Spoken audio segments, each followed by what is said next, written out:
The Goristro is a behemoth of chaos, a nightmare's fusion of demon and minotaur.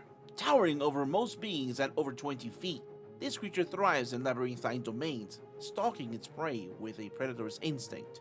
As if its sheer size wasn't intimidating enough, Goristros are often used by demon lords as living battering rams, proving their worth in siege warfare. Though their intelligence might not be their strong suit, don't be fooled. Goristros possess an uncanny ability to recall any path they traverse, ensuring no maze or labyrinth can confound them. On occasion, these titanic beasts serve as otherworldly mounts, bearing palanquins loaded with smaller demons atop their robust shoulders. In the chaotic tapestry of the Abyss, the Goristro stands out as a true monstrosity. Now that we know what a Goristro is, let's talk features.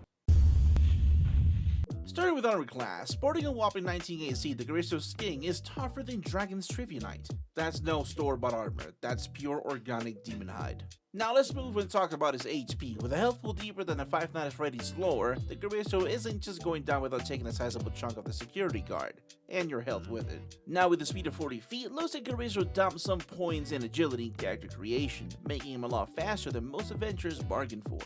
Now let's talk about stats. With a 25 in strength, Hercules will look at the Goristro and say, nope, I'm good. Those monsters aren't just for show, they're for throwing massive punches and heavy boulders alike. Also, don't get hit. Now with a dexterity of 11, while not winning any gymnastic awards soon, it's still nimble enough to catch a rogue trying to sneak past it.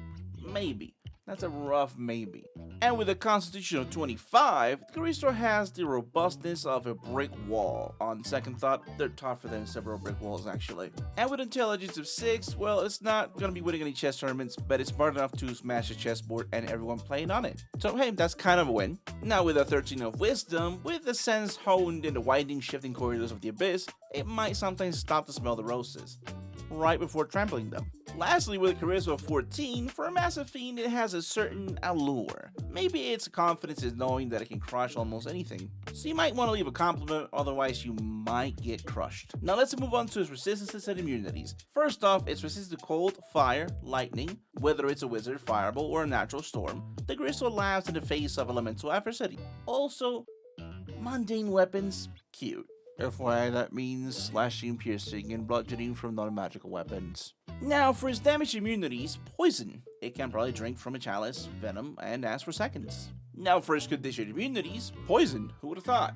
One can't simply hope a bad tackle takes his beast down. Now, for his senses, we have dark vision of 120 feet. That's quite a bit. Perfect for those midnight snack raids in pitch black caverns. Who needs nightlights, right? And with a passive perception of 17, try as you might, sneaking up on this one is like trying to subtly eat chips in a silent room. Which beckons the question, what chip makes the highest sound? Now, for languages, it speaks Abyssal. Just Abyssal. The Goristro's tongue is as twisted as the Abyss itself.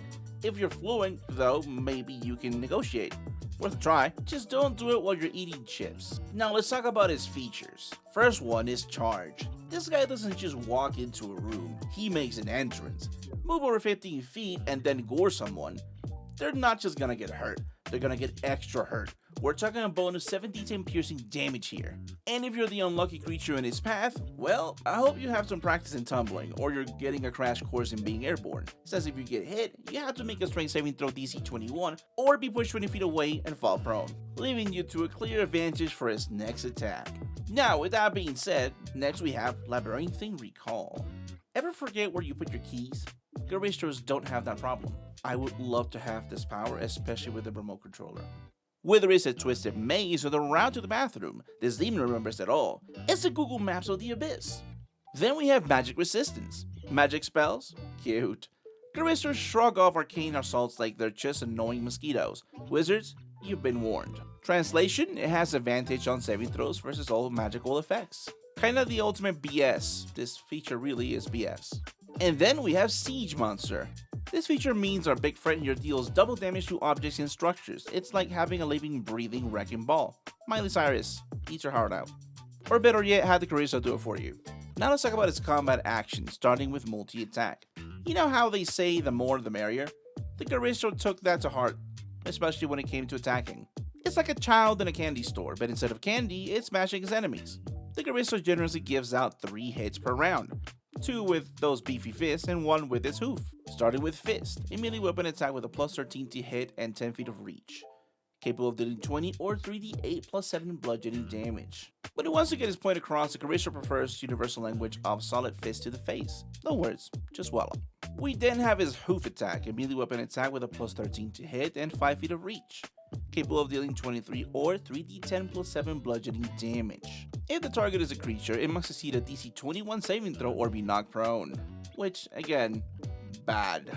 Who knew hoofs could be this menacing? If you ever wonder what it's like to be kicked by a horse, imagine that but 10 times worse. Oh, you might find yourself on your back looking at the sky if you're not sturdy enough. Lastly, his Gore attack, a melee weapon attack with a plus 13 to hit and 10 feet of reach, capable of dealing 45 or 7d10 plus 7 piercing damage. Combine this with charge and that is 14d10 points of damage. Insane, right? Forget the Matador. You needed a whole team of bullfighters for this one. When the Goristro decides to introduce you to its horns, it's not a gentle tap. It's a freight train of hurt. Now that's all for our features, so let's talk about settings. As usual, here are 3 settings that could work for your world. Number 1, we have the Labyrinth of the Lost King. In the vast ever-shifting underground maze of an ancient kingdom of Lyrander, heirs to the throne once proved their mettle. But the kingdom fell into chaos when the last prince to venture in vanished, a disappearance aided by a Goristro summoned by a rival. This once honored testing ground now seized with terror. For 2 plot hooks we have the Whispering Stone, rumors swirl of a stone tablet deep within the maze that speaks of the prince's tragic fate, and the hidden treasures of Lyrander. For a second plot hook we have a father's plea. The current old king offers riches and land to whomever can find traces of his lost son. He believes his son yet lives, and is willing to bet all he has on it. For a unique element within the labyrinth, time is ever changing. While within, an hour could turn into minutes, and a day into months. Upon exiting the labyrinth, all time is removed and you return to the time of entry into the labyrinth, which means you don't age while you're within the labyrinth. And now for a twist. The Goristro is the prince, as he was cursed by his younger brother and rival to the throne. Now no one can beat the trials until the Goristro is freed from this madness. The curse is connected to a hidden tablet inside the maze. Now for a second plot hook we have the Siege of the Demon Gate. The lively city constructed around the legendary Gate of the Abyss teems with anticipation for its 100-year festival. But as festivities loom, the gate ominously quakes. A Goristro dispatched by the malevolent demon lord seeks to shatter the gate, ushering in a demonic onslaught. For plot hooks, we have the festival's invitation. Adventurers from across the land receive an ornate invitation to partake in the centuries-old celebration, hinting at exclusive quests and challenges for esteemed guests. However, the true challenge emerges from the depths. For a second plot hook, we have the Oracle's distress. The city's renowned oracle goes into fits of visions and her cries reach neighboring cities. The siege beast approaches the gate. Her disciples send out frantic pleas, seeking brave souls to avert the prophecy's fulfillment. For a unique element, throughout the city there are ancient wards and glyphs, remnants from its foundation. Activating these in specific sequences can grant temporary power boosts or environmental advantages, but getting them wrong might give you the opposite effect. It's a puzzle and combat challenge in one. For a twist, as the party delves deeper into the mystery of the Quaking Gate, they discover ancient inscriptions revealing the gate's dual nature. The gate doesn't just connect to the abyss, it is also a binding seal. The city's founders, aware of the potential threat, turned the gate into a two-way seal, trapping the most heinous of demons inside of it. The Goristro's true intent isn't just to unleash the abyss into the city, but to free its even more powerful and ancient master, who has been imprisoned within the gate for millennia. The 100-year festival is not just a celebration, it's a ritual to reinforce the gate's seal. For our last setting, we have the Cataclysm of the Sundered Seal. Centuries ago, the mystical archipelago known as the Isles of Ethrao stood united, not just by land but by purpose. The islands formed a sacred geometric seal that kept an immensely powerful Goristro, a titan of chaos, larger and mightier than any of its kind, imprisoned within the Earth's embrace. The archipelago was the seal's guardian. The seas bore testimony to the great deed by remaining calm and the land fertile. But as millennia passed, the islands drifted apart both physically and in memory of their solemn duty. The fragmented seal, now weakened, could no longer hold back the Goristro's ravenous power. From the depths, its anger stared the ocean into furious storms, provoked the land into violent quakes. Its impending release threatened not only the archipelago, but the world itself. This was not just a Goristro. It was the embodiment of nature's unchecked wrath. Now, plot hooks. The Drifting Prophecy. Ancient seers once prophesied a day when the ocean would rise in fury and the land would quake with dread.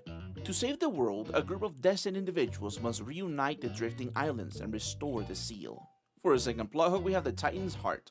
Legend tells of a jewel that resides deep within the Goristro, a source of immense power. If extracted, it could weaken the Goristro enough to rebound it to the seal.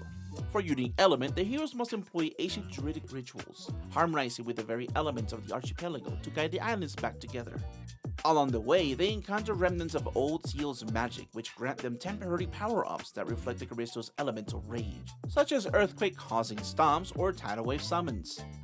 Now for a twist, as the islands move closer, the concentrated magic might begin to twist reality itself. The heroes might find that they can manipulate time in small bursts, but so can the Goristro. With each clash between the demon and the heroes, the very fabric of time risks tearing apart. That's all we have for settings. Let's talk about unique features. I created the following features to enhance the Goristro's already powerful repertoire. Following its bestial nature, let's start with Abyssal Roar. Once for a long rest, the Goristro can unleash an earth-shattering roar. Every creature within a 60-foot radius must make a DC 21 Wisdom saving throw or become frightened for 1 minute. A creature can repeat the saving throw at the end of each of its turns, ending the effect on itself on a success. Ever felt the earth tremble from someone's scream at a surprise birthday party? Now imagine that, but it's a giant demon, and instead of a cake, you get pure terror. Make sure you bring earplugs. For the second feature, we have Labyrinthine Shield. Drawing from his deep connection with maces, the Goristro can cast Mace spell without needing components once per long rest. However, when it does, the Goristro also gains the shimmering mace-like shield around it for 1 minute. This shield grants it a +2 bonus to its AC. You thought getting lost in your own neighborhood was bad? Try getting stuck in a demonic maze while its creator has a sparky maze shield. That's right, even demons are joining the glitter trend.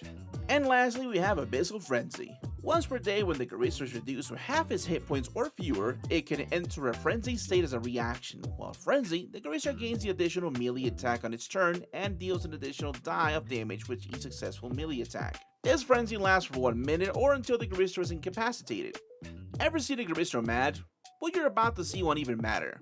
It's like watching an angry bull, but if that bull has just downed 5 energy drinks and was giving a deadline. Red Bull, everybody. And yes, it might just give it wings.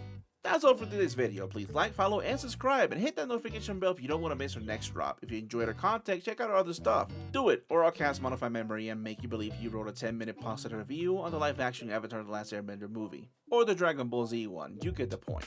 Also, please send over your favorite Goristro encounter on this comment section below, and also the answer to the cookie. I don't know which chip has the loudest crack.